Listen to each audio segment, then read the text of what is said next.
I will start with an introduction. Do you know what an economic crisis is? An economic crisis occurs when a nation's economy experiences a significant downturn. When an economy is in crisis, the GDP will go down and prices will either go up or down because of inflation or deflation. A central bank's major aim during a crisis is to limit damage and reduce its economic impact. This can be accomplished in a variety of ways, such as by boosting confidence and calming the market. From this, the central bank's role as the financial sector main regulator is very important. It is a big drop in the country's economic performance as shown by less production and less demand. It can see that many countries have faced economic crises such as Pakistan, India and Sri Lanka. Thus, in this case study, we will focus on the economic crisis in Sri Lanka between 2018 until 2022. This section will examine the three most important aspects: what causes it, the solution to overcome it, and the effects of the economic crisis. In addition, we will discuss the nation's current economy and financial state as of 2022. Next, I will continue with the situation in Sri Lanka. Before that, do you know about Sri Lanka? The nation of Sri Lanka is located on an island in the Indian Ocean. The island's economy includes mining, agriculture, fishing, tourism and manufacturing. Sri Lanka, which used to be called a Ceylon, became an independent country in 1948. It looked like it will be stable and prosperous democracy in the years to come. However, due to mishandled government finances and the COVID-19 epidemic, Sri Lanka's exceptional economic situation has worsened in recent months. Sri Lanka's economy was already showing signs of trouble before the COVID-19 outbreak. In the last 5 years, both growth and the reduction of poverty have slowed down. External imbalances had been compounded by a stricter trade system. In 2020, the COVID-19 pandemic hit the world, closing borders everywhere for almost a year and a half. And any one of Sri Lanka's most profitable industry, tourism made up about 5% of the GDP and employed 388,000 people before the pandemic. By 2020, the tourism contributed 0.8% of GDP and lost roughly 40,000 jobs. This killed the tourism industry and government lost money. Today, the situation in Sri Lanka where demonstrations begin in Colombo, the nation's capital. People have been struggling to survive amid power outages and shortages of gasoline, food and medicine. Furthermore, inflation exceeds 50% because there is not enough foreign currency in the country and there is not enough gasoline for imported services like medical vehicles, buses and trains. Due to a fuel shortage, gasoline and diesel prices have significantly increased. To save supplies, schools are closed. Work from home also suggested. That's all from me. Now I will pass to the next presenter. Thank you, Rabiatul Adawiyah. As presented by Adawiyah, we already know what are the current situation of Sri Lanka and what kind of crises occur there.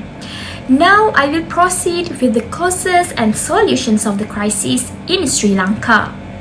So, the main reason why Sri Lanka's economy is in chaos is because the president is not doing his job well. The Sri Lankan government under President Gotabaya Rajapaksa cut taxes in a big way, which made the budget deficits grow. These changes affected how the government got money and how it spent it. Even the President Rajapaksa was aware of the loss of money. He saw it as an investment and did not plan to raise taxes for another 5 years. Experts and opposition leaders asked Rajapaksa's government and the Central Bank of Sri Lanka for months to get help from the IMF, but they would turn down the advice, and this will make the debt of the country worse in the long term. The second reason is external debt. Up until the middle of the 2000s, most of Sri Lanka's debt came from multilateral lending institutions. However, under Mahinda Rajapaksa, the country turned to foreign investors and lenders for most of its debt. The money was used to fund vanity projects rather than projects of national utility. Sri Lanka's foreign debt increased substantially, going from $11.3 billion in 2005 to $56.3 billion in 2020. Sri Lanka's economic crisis needs to be fixed first by taking steps within the country. Since having a lot of debt is the main causes of Sri Lanka's economic crisis, the government decided to put limits on what can be brought in the country. The restrictions are only there temporarily to help the economy back on track. This is one of the ways to handle the country's financial crisis, which was caused by a lack of foreign currency. The next step is to take action on an international measure. Sri Lanka has asked China to change the way it pays back its debts so that it can get through its current financial problems. Besides China, India agreed to give Sri Lanka a $1 billion credit line to pay for basic needs. Along with the credit lines, India also gave Sri Lanka $400 million in cash and $500 million credit line for buying fuel earlier this year. The current state of the economy has led to a decline in the amount of electricity, fuel and cooking gas use, which is the first effect of the crisis. To reduce the power use, a finance minister has ordered all government departments to comply with her directive to switch off all street lights until the end of March 2022. Because cooking gas is scarce, approximately 1,000 bakeries have been forced to close their doors. During the last several months, we have seen the formation of lengthy lineups in front of gas stations. The situation has become even more severe due to the recent spike in the price of crude oil. The government has mandated daily power outage nationwide to reduce the country's overall energy use. Secondly, the healthcare system in Sri Lanka is teetering on the verge of collapse owing to catastrophic power interruptions and a scarcity of critical pharmaceuticals. Doctors have warned that many people may perish due to this situation. All of the planned procedures that were to take place at the Peradeniya Teaching Hospital have been postponed because there is an inadequate supply of medicines. A substantial number of laboratory diagnostic tests has been cut down and the suspensions of routine surgical procedure has also been implemented at many other institutions. In addition, there was a lack of emergency medications that may save life in other hospitals administered by the state. So, I will pass to the next presenter. Now, let's talk about the current economic and financial situation of Sri Lanka. We can break this down to a few points. First, currently inflation is rising in Sri Lanka. Inflation hiked up to 18.7% in the country according to official news. However, unofficial numbers expose that it went up to 52% at least between January and July 2022. Sri Lanka is also facing a huge currency dip. Their currency, Sri Lankan rupees, plunged 33% against the USD. Now, the reason this becomes a serious matter is because the country relies heavily on imports. Hence, their weaker currency will become a big disadvantage. Also, most of their country's debts are denoted in US dollar for your information.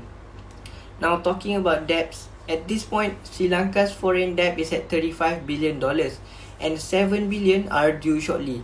Now, it doesn't sound too weird that countries have billions in foreign debt, but the catch is, Sri Lanka is currently one of the worst performing currencies in the world, and a mountain of debt like this will only make matters worse. To give you an idea about what I mean, Sri Lanka's debts accounts to 122.4% of their GDP. Now, that's a mountain of debt. Moving on to forex reserves, the country's reserves is currently at 2 billion USD, which is way below their external debt repayment, which is at 6 to 7 billion. Now, my last point is poverty. Currently, poverty has also gone worse in the country and it's expected to increase from 13.1% in previous year to 25.6%. This means around 2 million Sri Lankans are slipping into poverty. It's safe to say that Sri Lanka's financial and economic condition is very bad at the moment. In fact, this crisis is the worst the country had ever faced ever since its independence in 1948. Thus, if not managed and handled well, this may be the downfall of Sri Lanka. Now, that's all from me. I'll pass the next presenter for conclusion. In conclusion, economic crisis could influence the performance of the country. Not only that, it also affected in every aspect such as economy, political and society. The government need to rearrange their strategy in order to overcome the crisis and to ensure they can recover their economy in better performance. There are a few suggestions that the government of Sri Lanka could consider, which is the government needs to work together with the political leadership of the Tamil people to create a roadmap for economic growth in the area of the country that are currently experiencing the effects of the civil war. These regions are located between areas that have been severely affected by the ongoing crisis. It is imperative that India and not any other nation assists Sri Lanka in charting a course that will allow it to realize its full potential and enjoy the advantage of a peaceful neighborhood. The government of Sri Lanka is responsible for ensuring that the current crisis will not be exploited to further illegal operations such as smuggling and trafficking or to inflame public sentiment across the nation. So that is from us, and thank you very much for your attention.